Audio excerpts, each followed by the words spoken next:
On today's episode of the Glue Guys, Brian! It's media day, Mike.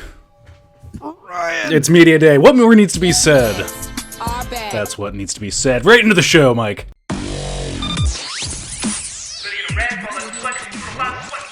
Welcome back to the Glue Guys. This is Mike here. Say hello, Brian. Hello. Check us out on Twitter at BK Glue Guys, netsdaily.com, The Athletic. Get yourself behind the paywall at theathletic.com/Glue Guys. A subsidiary of the New York Times. Brian! Michael. The Nets are back. We did it. We're back. We're finally back.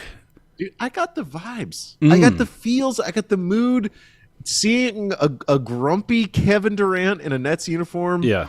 it gave me chills. It gave me, honestly, I had goose pimples all over my body. Minor nitpick. Kind of a weird power dynamic putting the players in their uniforms at the podium, you know? Do you ever feel that way? It feels kind of awkward to me. I was just watching. Yeah, no, they got to take photos and everything. They take the photos. Listen, I've been to media day, Mike. I know the I've been to the belly of the beast, Mike. You were one of the few that did both Yeah. World War II and the Korean War. Yeah, I was there. So don't get me wrong. I understand the convenience of it, but it seems like they're a little cold. There's like other guys in suits there, and button downs and khakis, standard reporter wear, and then they got to stick the players in the uniform. I don't know. It just felt weird. Anyways, minor nitpick. I thought the power dynamic you were going to talk about is that they are on an elevated platform. I think that's to make up for the fact that they're not wearing a blazer, a smart blazer. Me, honestly, so we had Media Day preview pod with Alex Schiffer of The Athletic.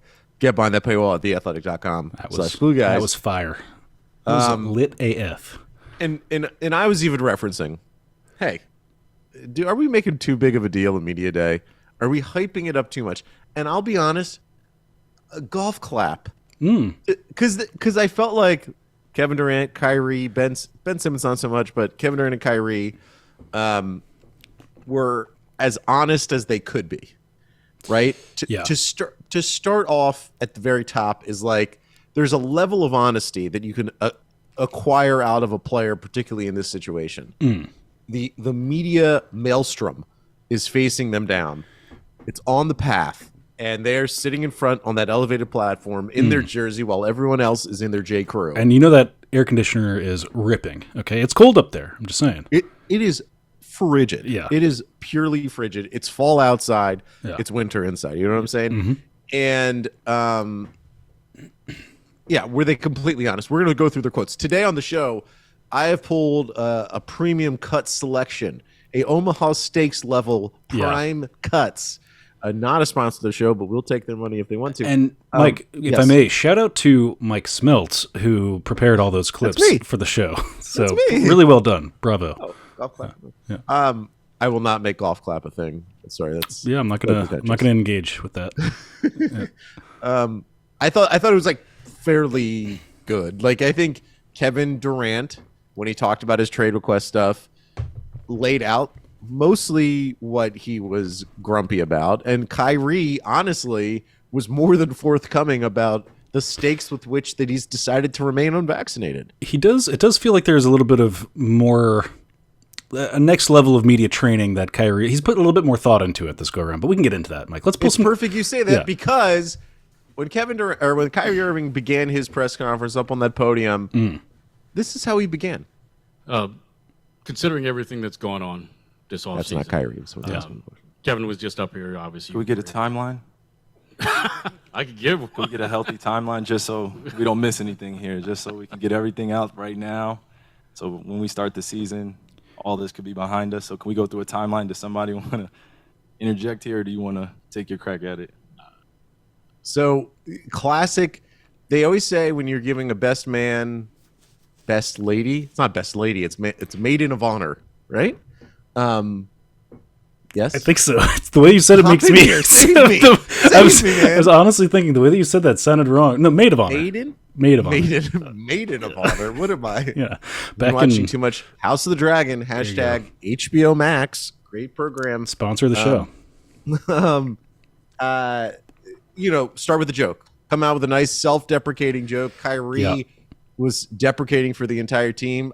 I think our guys gotten a little bit of media training. Yeah. You talk about sort of the honesty. When did you think the media training came in? I'll say that that started as a joke, and then he kind of actually pressed for a real answer in kind of an awkward way. So there's still a little EQ feeling out the audience, reading the room.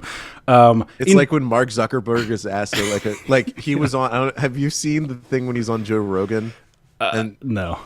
Yeah, that's what this could go any direction, right? Yeah. When you say Mark Zuckerberg was on Joe Rogan, I mean, I knew that. I saw like a clip on TikTok or something at some point.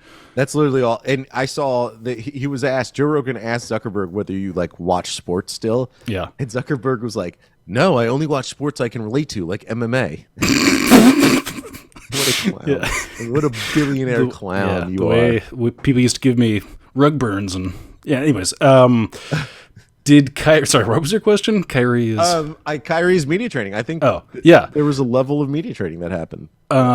Yeah, I think so. And it was generally just a little bit more jovial than what we're used to. That seemed a little prepared in a way that he kind of shoehorned that like timeline thing in the first question. So, but I like that he had a little foresight and wanted to get ahead of things and just cool the temperature, because basically, in these situations, obviously everyone knows Kyrie's had a bit of a contentious relationship with the media to this point. So, and at the end of it too, he has this like, kind of similarly awkward back and forth with, and I wish I knew the name of this. Nick Friedel. I think it is. About them Who's of being ESPN, who, just to give everyone context, so Nick Friedel used to cover the Bulls and the teams out sort of more in the Midwest for ESPN, and he's recently moved to covering the Nets. I think this past season was his first season covering the Nets in earnest. Yeah. And he was very loud on ESPN, on Twitter, saying Kyrie is the reason this season, the Nets' past season, was such a disgrace, that if Kyrie got vaccinated, he literally made the comparison. When the Warriors won the NBA championship, he said, Andrew Wiggins decided to get vaccinated, the Warriors won the championship. Kyrie decided to remain unvaccinated, and the Nets season went up in flames in a sweep. So it was like a very loud, I remember it was one of those tweets that got like really scooped up in the algorithm. When you're comparing athletes and you're including vaccination status, that's going to get scooped up in the algorithm. And Kyrie made a point to be like, to make a joke to Nick. And he did the thing where he's like, I honor your question. Yeah. And I respect it and I appreciate you and things like that. right. There was Kyrie thought out this day in a big way. I feel like he came in saying, I'm gonna open myself up. I think it was a positive. I don't even mean it as being like this Machiavellian type thing. I prefer this Kyrie versus the Zoom Kyrie, right? Yeah, and he brought that point up. He was like, "Yeah, this feels better." Like all of last season was pretty, was pretty cringe, the whole deal. There is, and I get duped into this every time because I'm an empathetic guy, Mike. I'm just a sweet guy. At the end of the day, and I just started to feel bad. It was like it's the sort of inability to engage with like the sunk cost fallacy that he engaged with over the last year. It's just such a waste, from my perspective. He did engage with it in this question. He was asked multiple times. I know you're going to say this, but this is just me, like, just cutting me off and stealing the point. No, I get it. Yeah. Kyrie said this, so he was asked multiple sort of times. He brought this point up himself first. The thing that Kyrie brought up first was about how his vaccination status is the reason why he ended up not getting the max contract that he so thought that he deserved. And reporters asked, I think, two other times to clarify exactly what Kyrie meant. This is one of those clarifications from Kyrie. I felt like I was forced with an ultimatum of whether or not I had a contract or not, and whether or not I could be on the team or be around the team, whether or not I was vaccinated. So he's answering. At first, he kind of slipped it in, and then he laid out that I gave up $100 million over 4 years. I gave up the contract. Well, the guarantee for the contract. The guarantee will be, I get it. To remain the voice for the voiceless, as he himself brought up again. What are your feelings, thoughts, and dreams about that? Yeah, it's tough because again, like the sunk cost fallacy-ness of it all. It's hard because it's such a tremendous waste of time and energy. As far as I can tell, as far as you and I can tell, like the world is back on, and there aren't billions of people turned into COVID zombies. So, all in all, I think it's tough to face the extent to which that was a sort of waste of energy. Not that anyone can, not that anyone would. You get entrenched in your sides, whatever. We're not here to debate that, Mike. We're not going to. That's for our other show, Behind the Patreon Wall, that we're starting. That's totally made up. But yeah, in general, I think he managed those treacherous waters as well. I'm sure he was tempted to go, I'm sure there was a little dark genie on his shoulder telling him, like, I was right about the vaccine, so on and so forth. And he managed to keep it pretty mainstream, Mike. He kept it mainstream. So all in all, I think he Catherine Zeta-Jonesed his way under those laser beams and into the bank vault of my heart. What film was that again? Entrapment, I think. Is that? Yes. Yeah, that is correct. Do you think? So you watched the Kyrie press conference. I want to say, as you say, like you're empathetic. I want to say that there was some realization, because there was another moment in the press conference when he was talking about his playoff performances over the past few seasons, that he went back and watched his film, and that he came away feeling, I think, a sense of positivity that there's so much more room to grow. I really like that thinking of, like, I actually sucked, so now I have a higher plane to go to. Like, I know I can attain a better level of play. I think it was Ron Kaplan or someone else who had sent this to us, that this is the chip on the shoulder season for the Brooklyn Nets. And I scoffed. But if you listen to Kyrie, I think if you listen to Kevin Durant, had that to some effect. Ben Simmons his whole body is a Tostitos chip at this point. They've all got chippy shoulders. And I'm going to try to be positive here. There is some energy at play that I hope continues past just the performances at Media Day. Yeah. That it really is an us versus them, us versus the world. So Nets versus the world season, because the only way that this team can, get out of their own way, I mean, they are still one of the most talented teams in the East. It is if they have that mentality of, like, everyone hates us. Everyone thinks we're clowns. We make our own silly mistakes. We have all these narratives about us. All of them spoke very directly about narratives, like that we won't feed into the narratives. We will only worry about ourselves. I don't know if you got that sense too, but I do think that there's a shot that the esprit de corps that this team needs, the cohesive spirit, comes from everyone hating them. I think there's the distinct possibility that could actually work on some level. And I don't know if we're ready to transition into the KD portion of the programming. We can hop back and forth, I'm sure. But I think my main takeaway from, multiple questions about what the reason for the trade request and it being rescinded, what that all was about. And I mean, taking him at face value, and maybe that's a good idea, maybe it isn't, it seems to me that, like, the best sort of interpretation of what the reasoning behind that was it's a real wake-up call, a shot across the bow for Nets management, Nets players, everybody top to bottom, to be like, that was embarrassing. I was embarrassed. I didn't like the 10-game losing skid, Mike, that I'm sure that you've got teed up. Something to talk about there. But there was also a moment in particular where he singled out Steve Nash in talking about that 10-game losing streak. He's like, I talked to him in particular and was like, if I'm not playing, that doesn't mean we get to lose 10 games or whatever. Those kinds of things. Here's the KD quote. This is Kevin Durant talking about. This is pretty early in the press conference. I think it was Alex Schiffer asked the very first question, friend of the show, Alex, to KD, soon to be friend of the show. Yeah. Maybe at some point. Do we want to shout out to Matt Brooks, who's had a rough day on Twitter from getting quote tweeted. He got quote tweeted by KD. You didn't say? Oh no, I didn't see. What happened? He got boom roasted, but it was this is what we were saying. Like, I both long for the day and despair when we get quote tweeted by Kevin Durant. It's gonna happen. So this is the accountable. This is what Kevin Durant was talking about. This is when he was asked about the trade requests and accountability. He held accountable for their habits as a basketball player every day, and I think a lot of stuff was getting swept under the rug because we're injured or this guy's not around or just the circumstances. I thought we could have fought through that a little bit more and focused on the guys that were here a little bit more. Okay, and then he also had this to say. This is also about the trade request. And I want to be in a place that's stable, trying to build a championship culture. So I had some doubts about that. I voiced them to Joe, and we moved forward from there.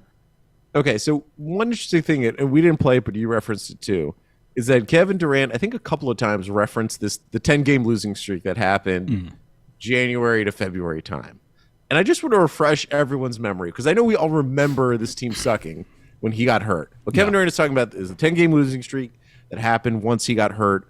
And then it was the James Harden and Kyrie Irving show, right? So what was that streak like, Brian?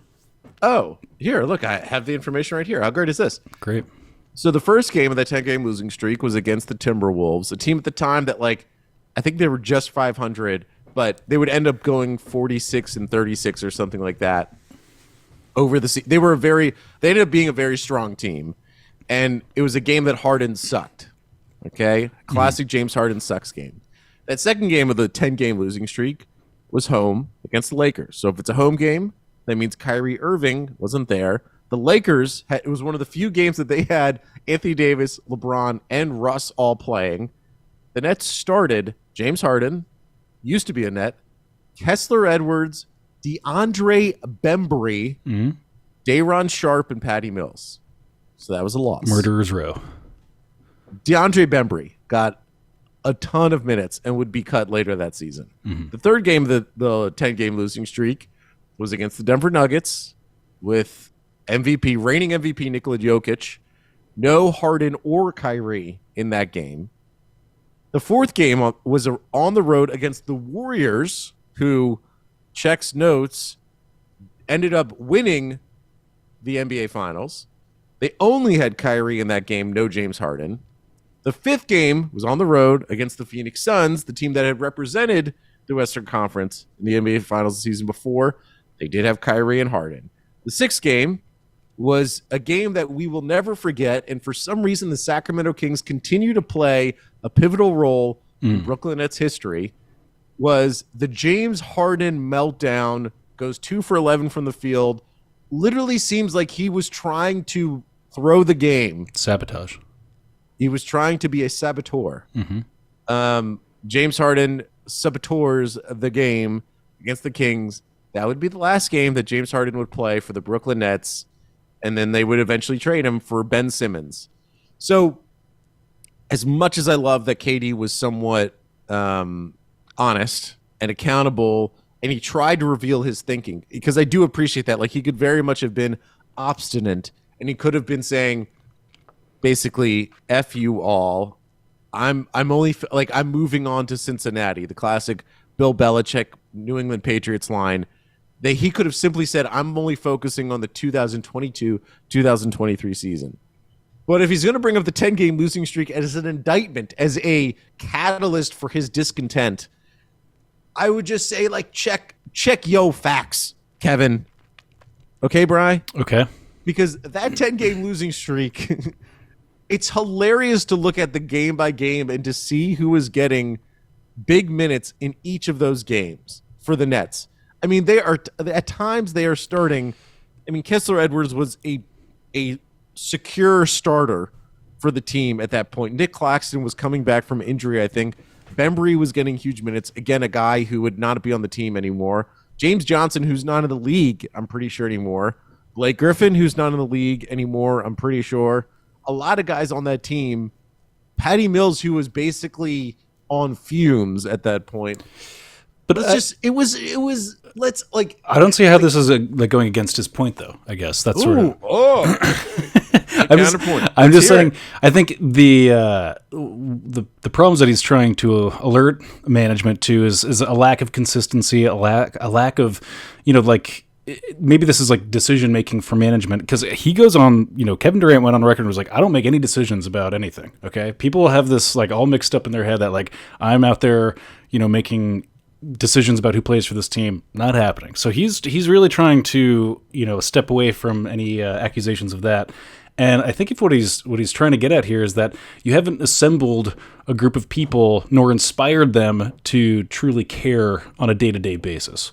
Whether that's out of their, rotationally just not super fit for a lot of NBA minutes on other teams, or whether they're just not showing up in the case of James Harden and Kyrie Irving for whatever reason. It's a general, swamp of just unaccountability and inconsistency, and who knows who's going to be there on a daily basis. If that's his main concern, and if I'm reading between the lines, I think that's generally it. It's not because how come DeAndre Bembry didn't put up 30 and 10 on those nights? I don't think he's upset with the output on an individual basis.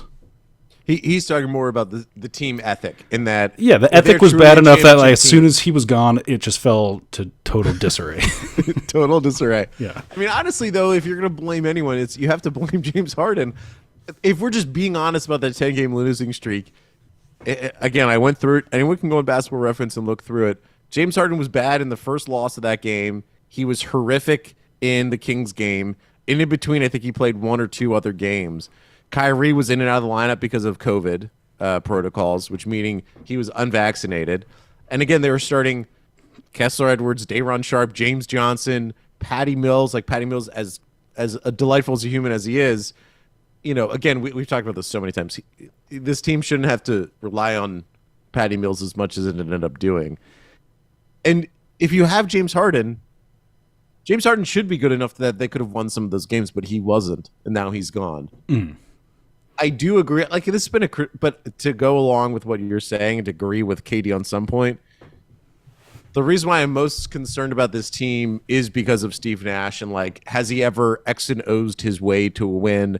Has he built a system that makes it possible to do what Kevin Durant is saying? Like he brought up in the press conference that really good teams in the league, teams that he's been on, like the Thunder, like the Warriors, that even when the top guys are out, they still end up winning games that maybe they shouldn't because of the system that they've built.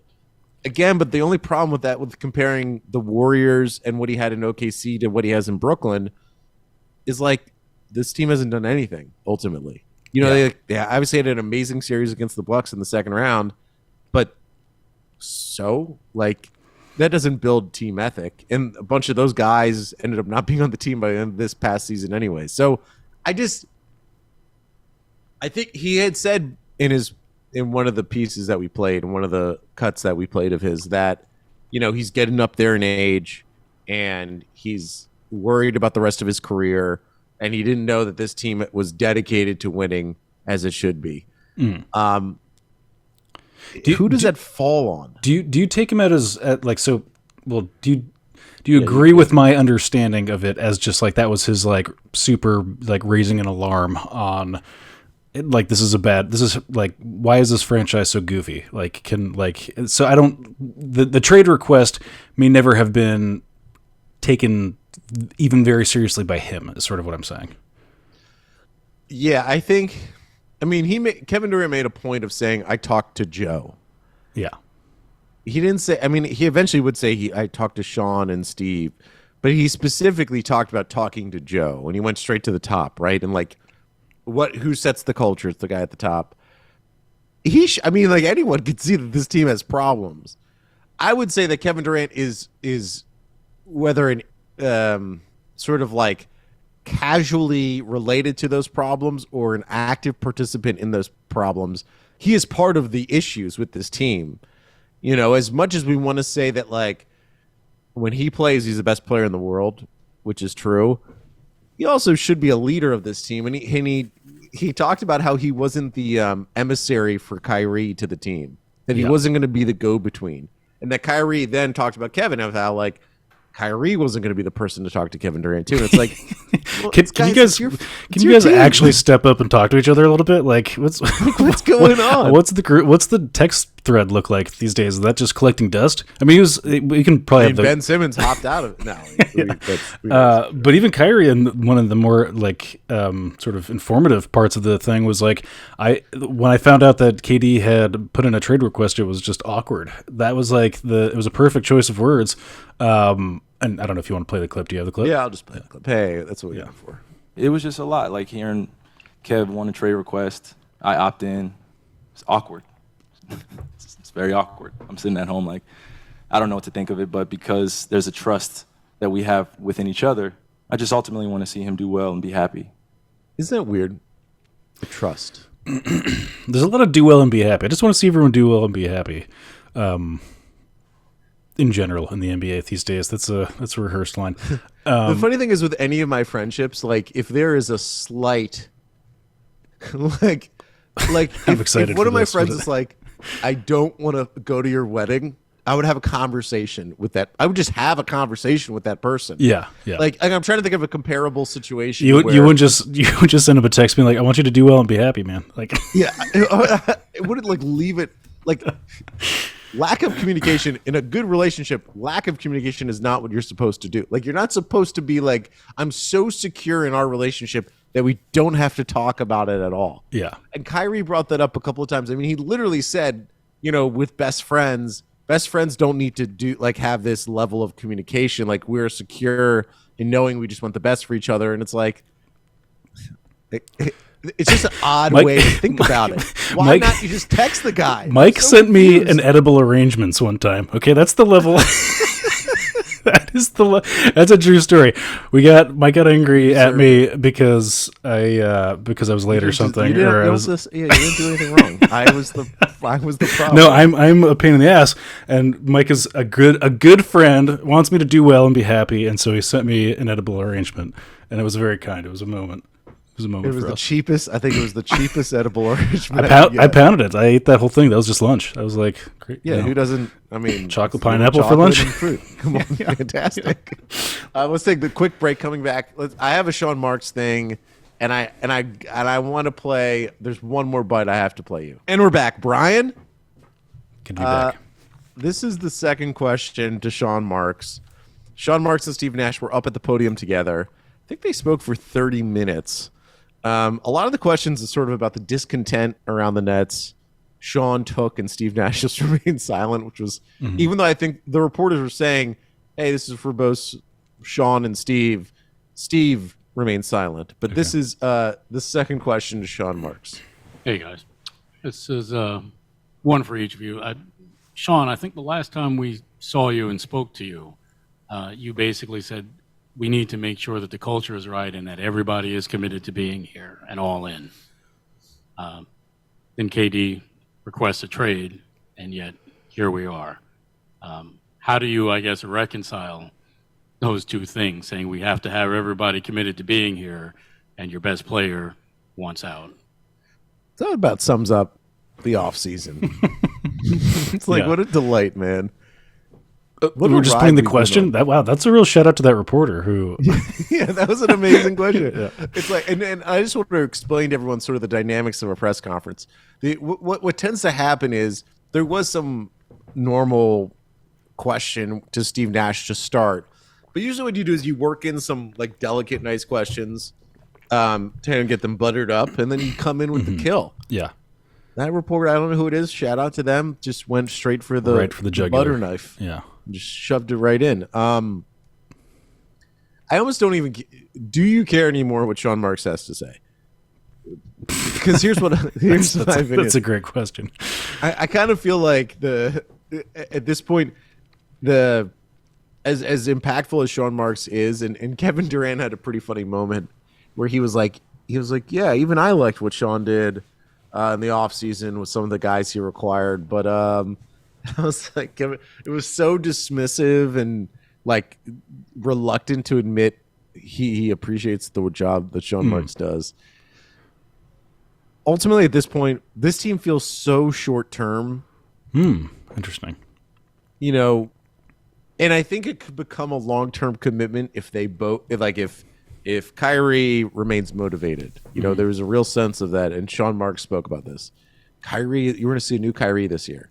Right, because he knows there's that bag waiting on the other side of the rainbow, and he's just got to like play basketball, right? And Kyrie spoke about the stigma around his anti-vaccinated status and him saying that people believe he's unvaccinated because he doesn't love basketball and things like that. The one time, sorry to interrupt, but the one time where I thought Kyrie was probably lying was when when somebody asked him if he thought he was going to be back next season or if he thought he was going to get traded. And he was like, "Yeah, I thought I was going to be leaving," and then he kind of quickly doubled back and he was like, "Yeah, but then because this is meta-narrative and a little bit judgmental of me, but the compulsion to kind of play victim, it has to kind of supersede the the superstar NBA kind of ego thing.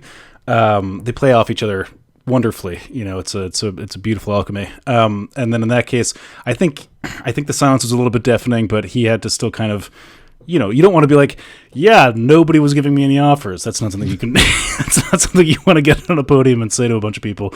So again, reading between the lines, I feel like he was probably fudging that, but understandably so. Like, if anyone asks me if I got job offers, yeah, of course, yeah, I got plenty. Tons. Yeah, look at my LinkedIn. Yeah, my inbox is flooded with recruiters. Yeah. But I remember that moment too, and I was thinking like. Probably in his head, he was like, "Oh yeah, there was that like mid-level exemption offer from the Kings," and like he was just thinking like, "Yeah, that really didn't go as well as I thought it was going to go. My scheme to get the 5-year max really didn't work out. Maybe if you text Kevin Durant every once in a while, you would get that. You'd get that bag. You guys got it. You guys got to grease up those lines of communication. They're so important. They really are. I have a thesis or a belief. Okay. I think either Joe Tsai or Kevin Durant listen to our podcast. I feel like I know that because of something Kevin Durant said at the press conference today. Okay. Are you going to play it or are you just going to quote it? I'll play it first, and then I'll dive in with the evidence. Kevin, I got a couple for you. First, are you surprised you're still here? No. I mean, I know I'm that good that you're just not going to give me away. So that's one thing I did appreciate about Sean and Joe is like, you're too great for us to give you away. Just that easy, that simple. So I get that. I know who I am. Brian, harken back with me to a moment that we had. Okay. Glue Guys Theater. One of our many summer installments in the summer concert series that we had. It was really Shakespeare in the Park this summer.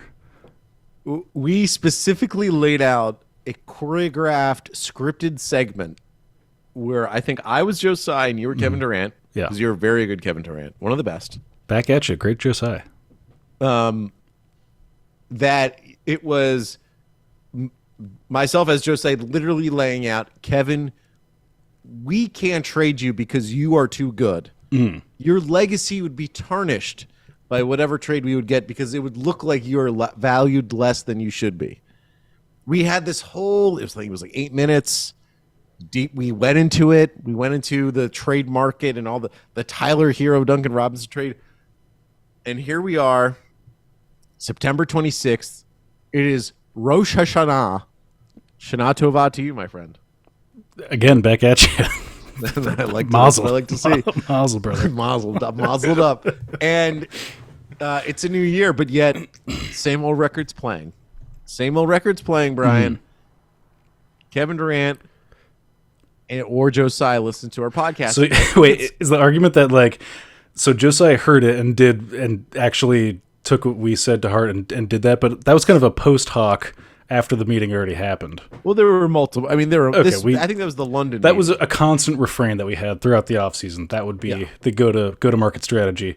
And in Kevin's, if he was listening, then he's pretending he was that's searching for a reason. Excuses. Great. We've really got this thing 360. You can't. It's airtight. I mean, if he's quote tweeting Matt Brooks and saying all you do is look for whatever on the internet. God, he must think we're so lame. If he thinks Matt Brooks is lame, he must. No. But I love Matt, and Matt has a bigger technical Twitter following than us. But I would put us within the same realm of internet. Like if you think about all the clout goblins is what we are. Clout goblins. Yeah. I think we're all in that bucket. Yeah. The bushel of crabs of that Kevin is picking from. Yeah. There's the jumbos, the extra large, the large, and the mediums. You never go for mediums. Is that true? We're when the you're largest. I mean, you're a crab guy. I mean, Maryland. Is that a true thing? You don't go for the mediums? Oh, you never go for. I mean, but they're tiny. You don't know. What is it? Is it soft shell season? No, that's at the beginning of the summer. When is season in my heart, is baby. it? Damn. No, I don't know. I actually don't like soft shell crabs. They're kind of a lot. Like, have you ever had like just a sandwich with a full soft shell crab in it? It's a bit to when you're staring it right in the face and you're about to like bite into a crab face. It's pretty intense. It's pretty intense. Yeah. And like people make it like in Lion King they eat worms, and I'm like, are worms that different than crabs? I mean. Yeah, arthropods, I mean, worms are different for sure, but like an ant, I get what you're saying. Yeah. To sum up, what do you take away from Media Day? Because I'll tell you what I take away from it, okay? Mm-hmm. Sure, not all is healed, but I do think that there is a theme for this season to hang its hat on, okay? If you look at all this is going to be a Colin Cowherd monologue. You ready for this? I'm buckled up.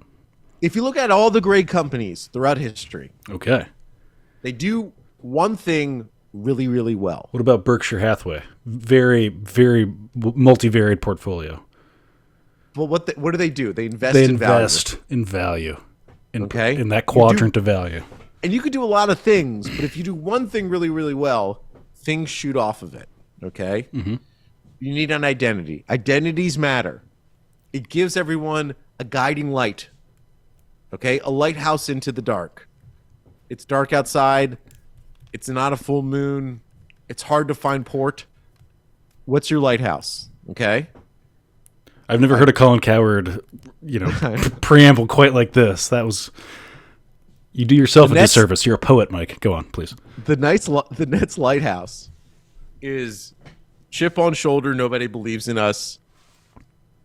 Everyone bunker in. Okay. We got bunkers, we got lighthouses. Media. Yeah. F the media. Okay, F those narratives. Everyone, no. Yeah, sure. Did we request a trade? Did we search for a way to get to the Lakers? Did we search for a way to make back surgeries? Yeah, we did all those things. But now we're here. It's September 26th. It's Rosh Hashanah. Shana Tova. Shana Tova. Can we do a quick thing on Ben Simmons before it sounds like we're signing off? Yeah. The only thing about it, I think he did great. I think he seemed, seemed fine and healthy or whatever. He was the worst one, if I'm going to be honest. Like he had the the JJ Redick pod, which was good. I can tell you, shout out to their audio editor, their producer, because I could tell it was highly edited to make Ben Simmons sound better than maybe he was answering questions about. Wow. Okay. Boosted the gain, or what are we talking about? No, early on, I could tell that they were cutting out maybe gaps in silence. He was answering very short answers, and they wanted to kind of make it sound less less awkward silences. And I think it opened up at the end because they didn't edit it as much at the end. Well, my feeling about it was I felt a little like that scene in King Richard's that was based on the viral YouTube video where there's a reporter grilling either Venus or Serena Williams, I don't remember which one, and he's like, don't mess with that child's confidence. Do not mess with that child's confidence. Whatever you're doing here, that's how I felt. I felt protective over Ben Simmons because everyone's asking him about his mental health stuff, and he's like, obviously, I'm doing all that, and there's multiple questions about it. I'm like, don't mess with that child's confidence, okay? Get away from the mental health questions. All right, let this guy soar, okay? He's got big things to do this season. I am authentically excited for this season. I am extremely excited to see a healthy Kevin Durant, Kyrie Irving, and Ben Simmons play basketball with Joe Harris, who Joe Harris, by the way, has said he's been a full go for at least a month now. That's one of the things he said to Yes Network. So fire it up. Wow. Get ready to fire those threes, baby. But I am authentically excited. I will say that if the outcome of the Kevin Durant trade request and the Kyrie situation would have been like, they would have gotten Scotty Barnes to pair with Ben Simmons, I would be ultra excited for like a Ben Simmons led team this year. Not that I have like faith that Ben Simmons is going to be great, but I have been watching some Ben Simmons games, and I'm like, oh, that guy is so goddamn good. I have been on a pretty big tear of watching old Ben Simmons clips. That's the one. I mean, anytime he's you get it, fun. Yeah, he's a fun basketball player. And look at us, we're fired up already. When's preseason start, Mike? It's October 3rd. It's coming right up. Should we go to every game? Yeah. You making the drive? Let's do it. Again, so your big takeaway for Nets Media Day? Huge win for everybody involved. Shout out to no, I don't know. It's all the cloud goblins out there. Like cloudies. Everyone did great. Yeah, I don't know. I mean, look, here's the thing. Nobody stepped on a rhetorical landmine, Mike, and that's saying something because that's not a sure thing for these Brooklyn Nets by any stretch of the imagination. So, a quiet media day is a big W in my book. That's the first one of the season, even, Mike. I'm putting that one on the scoreboard.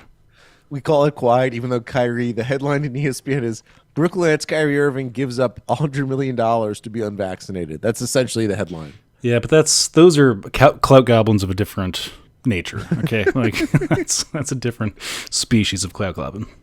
I am authentically excited. I've never seen I've never seen you like this before. You've got a glow all around you, an aura. Well, I do think we're going to do, I don't know what guests, maybe we'll do it with Chris when he's on. I'll talk to you after the show, Chris Thompson. Okay. We could do excitement index. We could do like, what are the things we're most excited for? Ben Simmons is ultra high on my list. Like hearing him talk to JJ Redick, and JJ's so skilled talking to other players. He knows how to press them on points to get them to open up and say things that they normally wouldn't say in interview settings. But like the thing I get from Ben Simmons is that I can't speak to his mental health, and it must be very weird when people ask him about his own mental health. Like people if people like us were just randomly like, "Hey, how's your psychology going?" Mm-hmm. But as a player, I like the attitude of like, screw you all. Yeah, I don't shoot the ball well, but I do like 1,000 other things better than anyone else on the planet. So why does that not matter? One of my favorite questions was like, I forget again. I'm so bad with like putting faces to names. I'm sure it's a name I've heard a million times, but one of the first follow-up question from the first guy was like, Ben, can I be the first guy of the season to ask you how many threes you're gonna shoot? And he's like, who knows? That was it. How is no one ready for that? Like, who knows? It was so good. I think our specialized PR training should be self-deprecating jokes consulting. Yeah, because no, you gotta be ready for that. The problem is we don't want to infect them with our self-effacing because they need to have these big egos because they have to perform at a very high level, Mike. We don't have these. I think we would poison the well. We would ruin this team. We would all start like shaking when they have to order food from Popeyes or something. Yeah. Okay. Well, I'm happy that we did this. Thank you for staying up late. It's 10:02 on the East Coast. These are my most active hours, Mike. A bit of a night owl, so you know me. No kids. So things get crazy. When the sun goes down, Mike, take us out. Where do you find us? Hey, check us out on Twitter at bkglueguys.netslay.com. We haven't really planned them out, but I know we will have really good shows coming up. Oh, okay. Because the season is upon us. Yes. It is witching hour. Preseason's some of the best content too, because we really get to scrutinize the Kessler Edwards of the world, which is truly our bread and butter. That's our specialty. Cam Thomas will have one game that we will inevitably super overanalyze. At PK Glue Guys on Twitter. Discord.gg/Glue Guys. Okay, it is popping off. It's in fuego there, day in, day out. It's where the hottest takes are. YouTube. We have a YouTube channel. Just search the Glue Guys Brooklyn Nets podcast on YouTube. Hammerjack subscribe. Fist pound the like button. Anyways. And then, at PK Glue Guys on Twitter. We already said that. Anywhere else, that's it. That's pretty much it. Thanks, everybody. We're out of here. Bye.